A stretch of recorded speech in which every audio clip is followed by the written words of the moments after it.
Welcome to the deep dive. Today, we're diving into a really beautiful and I think profoundly important text, the Karaniya Metta Sutta. That's right. You might know it as the Discourse on Goodwill, maybe the Buddha's words on loving kindness. Exactly. And for you listening, this deep dive, well, it isn't just about reciting the verses, chanting without really getting it. Our mission today is to properly unpack each sentence. Yeah, explore the meaning, understand the context, why these words have had such lasting impact for, well, centuries. We want you to walk away with a clear and hopefully influential understanding. And it's fascinating stuff. We're not just skimming the surface. Think of this as maybe your guide to unlocking the wisdom here. Okay, so context first. Where does the sutta fit in? Good question. So if you're maybe newer to this, it's part of the Khuddaka Nikaya. People often just say KN. Right, the KN. And that itself is part of the Sutta Pitaka, which is one of the main sort of baskets or divisions of the Tipitaka. The Tipitaka, that's the big collection, the foundation, really, of the Buddha's teachings, especially in Theravada Buddhism. Precisely. It's vast. And within all that, this specific sutta, the Karaniya Metta Sutta, it offers a very direct, very powerful path. Yeah, our hope is that by the end of our chat, you'll have some real insights into cultivating inner peace and, building better connections with everyone. Everything, really. So should we jump into the first line? Let's do it. Okay. Karanyam atakusalena yantat santa pade abhisameka. It's a powerful opening. It really sets the stage, doesn't it? It's basically saying this is what needs doing by someone who's skilled. Skilled in what's beneficial, atakusalena.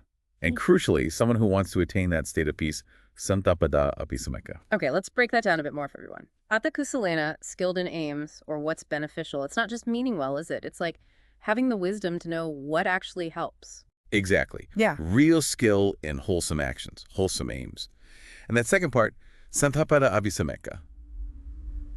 It's not just a vague wish for peace. No, it feels more active, like appreciating it, realizing it, really understanding the value of that peaceful state. Right. So the motivation is clear from the get-go.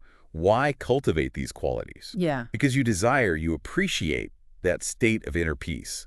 That's the goal. If you're looking for peace, this is where you start. Okay, so what are those qualities? The next verse lists quite a few. It does. Sakujika sushuka suvakucha samudu anatimani.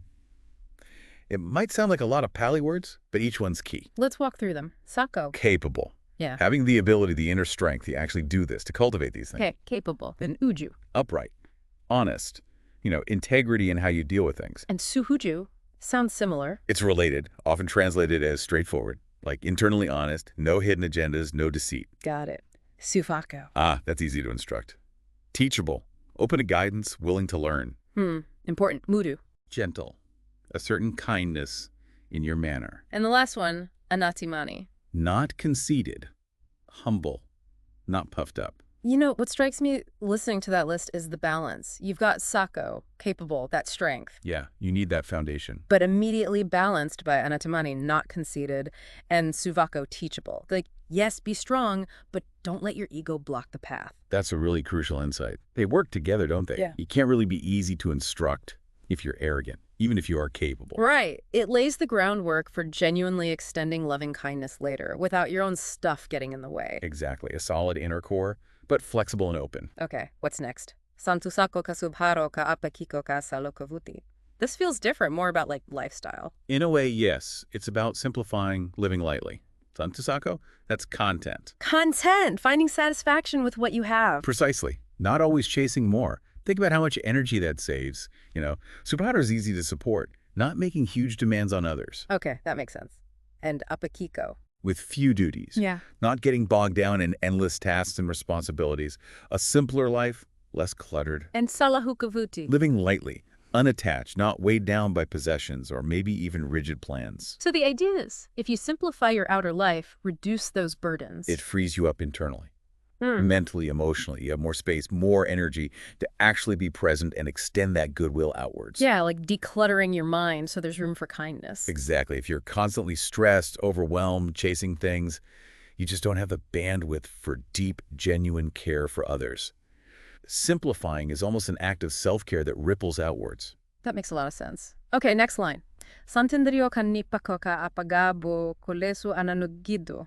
This feels more internal again, inner state. You're right on track. Yeah. Sendadriwa having peaceful faculties.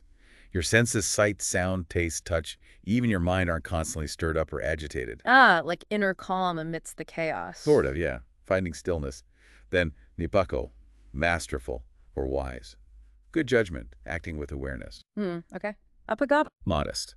Discreet. Not boastful or drawing attention to yourself unnecessarily. And kulesu ananugito. That sounds specific. It means not attached to households or greedy for supporters. More broadly, for you listening, it's about not craving external validation or being overly dependent on other people's approval or support. So cultivating inner calm, wisdom, modesty, and not needing that constant external pat on the back. Finding steadiness within. Precisely. Someone with peaceful senses and wisdom, they can handle life's ups and downs better, right? Which Yeah. you absolutely need to practice loving kindness consistently. And being free from needing approval means your goodwill can be more pure, less about what you get back. Okay, now we get to a very direct instruction. Nakakuda samakara kimichi yana vinyun par upavadiyo. This sounds like a clear ethical rule. It really is. Do not do the slightest thing that the wise would later censure. It hammers home the ethical foundation. So loving kindness isn't just a feeling. Not at all. It's grounded in integrity. Avoiding actions, even small ones, that are harmful or that someone with wisdom would criticize. For you listening, it's about living in a way that aligns with your values, so you don't have regrets. Walking your talk, basically. You can't wish everyone well if you're simultaneously doing things that cause harm or would be frowned upon. Exactly. Your actions need to support your intention. Living ethically clears the space for that positive energy of loving kindness to really flow. Okay, the next verse feels like the core, the heart of the practice itself. Sukino, wakemino hontu, sabe sata pavantu sukitata. Yes, this is it. The central wish. Tsukino happy, just generally well. And camino. Secure, safe, free from fear, free from danger, both inner and outer. Okay, happy and secure. And the last part? Sabe sata pavantu sukitata. May all beings be happy at heart, or sometimes happy in themselves. It's this fundamental, deep wish for genuine happiness and security extended to absolutely everyone, all beings. And that phrase, all beings, the next verses, really drive home how incredibly inclusive that is. They really do. Ye kechi palibutati tasabata varanavasesa. Let's unpack that for everyone. Yekechi pachibati. Simply, whatever living beings there may be, it's broad. And then, tasava varava. Weak or strong, sometimes translated as trembling or firm. So from the most vulnerable little creature to the strongest, seemingly most established being. All included. And anavasesa. Without exception, crystal clear, no loopholes. This isn't just for your friends or people you like, it's for every single living thing, period. Wow. And it keeps going. Digavaye mahantava majimarasaka imkatula. This covers sizes. Exactly. Long, large, middling, short, subtle, like tiny insects maybe, and blatant or gross like big animals, all forms, all sizes. So literally nothing is left out based on physical form. Nothing. It really emphasizes the sheer breadth of this goodwill you're cultivating. Seen and unseen, near and far. Right. Those you see, those you don't see. Maybe beings you just haven't encountered, or beings in other places, other realms even. And yikadur vasantiavidure, those living far away, those living nearby. Yeah. So it doesn't matter if they're right in front of you or on the other side of the planet. The wish is the same. It's boundless. Your physical senses or location don't limit it. Okay. And one more layer of inclusivity. Bhuta desampavesi wasabe sata babantu sukitata. Yes.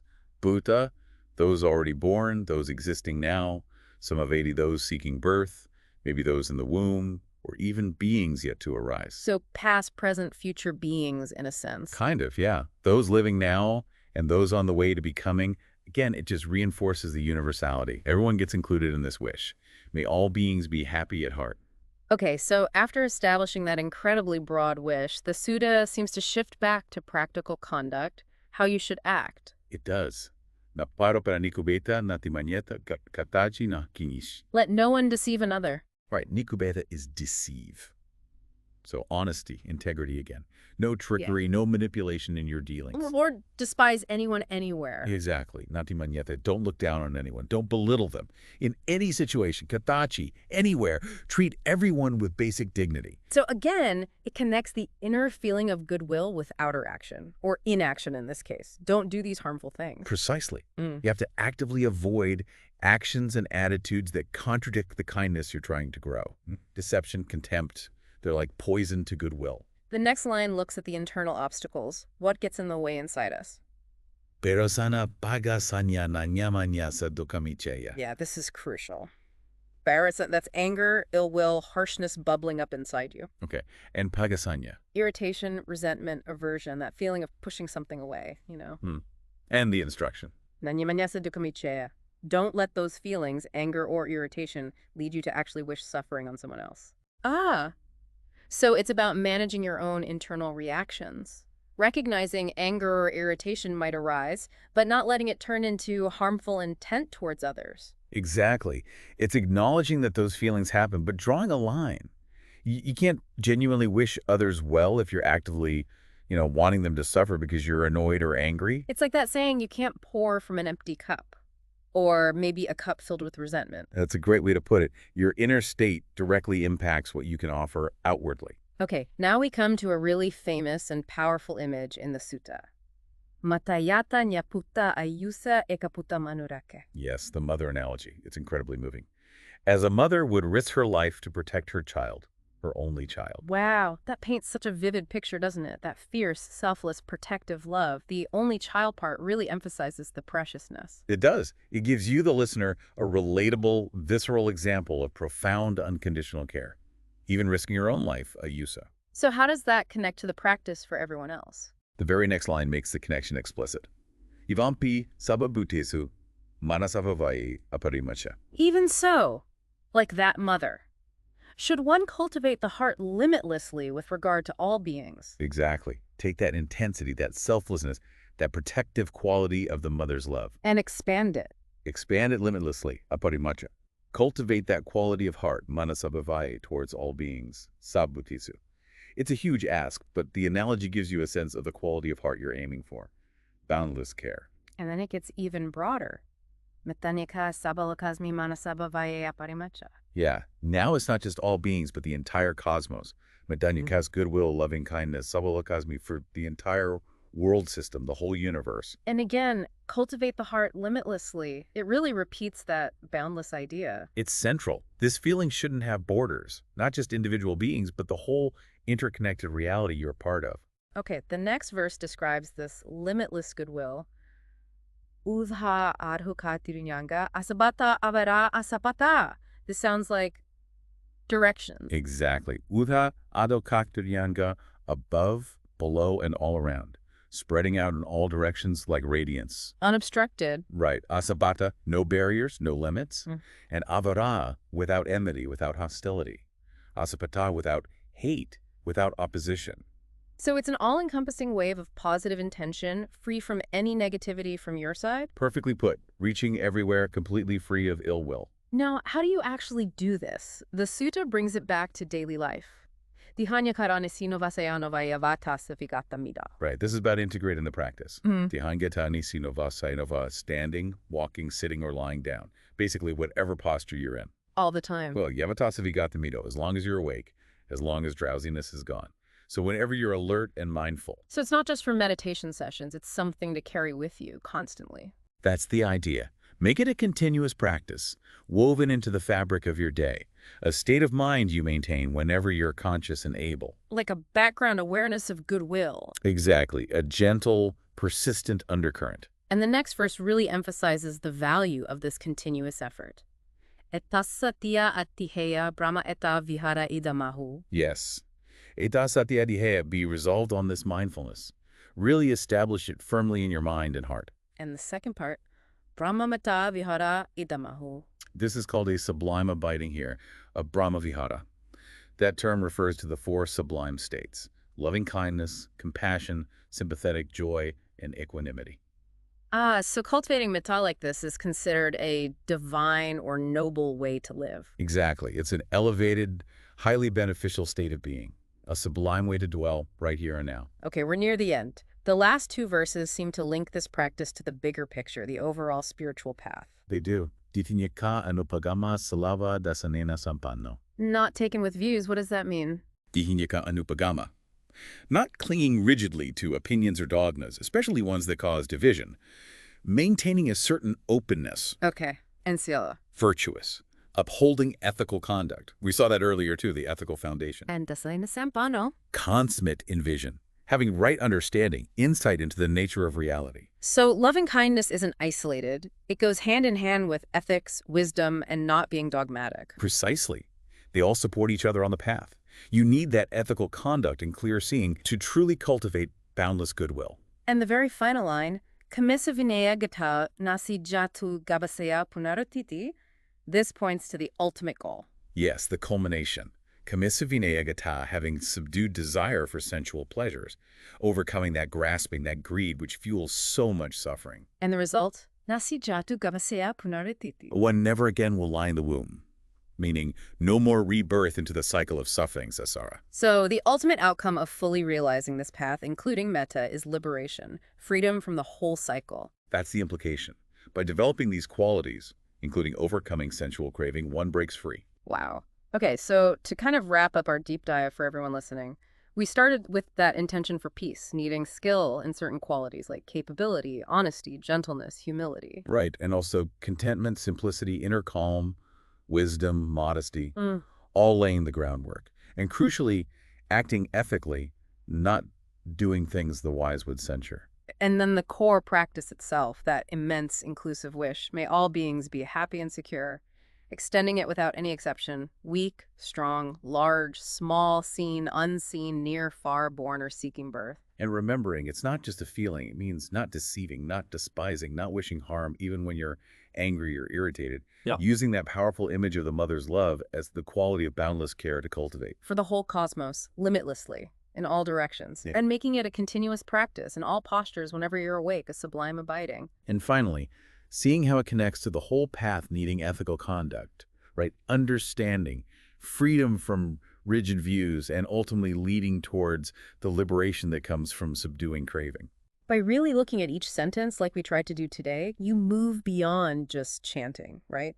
You get a genuine feel for the profound wisdom and, honestly, the practical guidance in here. Absolutely. It becomes a living teaching, something you can actually work with in your own life. It really makes you think, doesn't it? Like, for you listening, how might consciously reflecting on just one of these phrases, maybe let me not despise anyone anywhere, or just holding that wish, may all beings be happy at heart, how might that actually shift things for you today in your interactions, your perspective? Yeah, it's definitely something worth exploring personally. Yeah. How can these ancient words become active principles in your life right now? That's the real invitation of the Sutta, I think. A powerful invocation. Definitely encourage everyone to maybe read the Sutta again with these ideas in mind, maybe explore it further. For sure. There's always more depth to find in teachings like these. It's a rewarding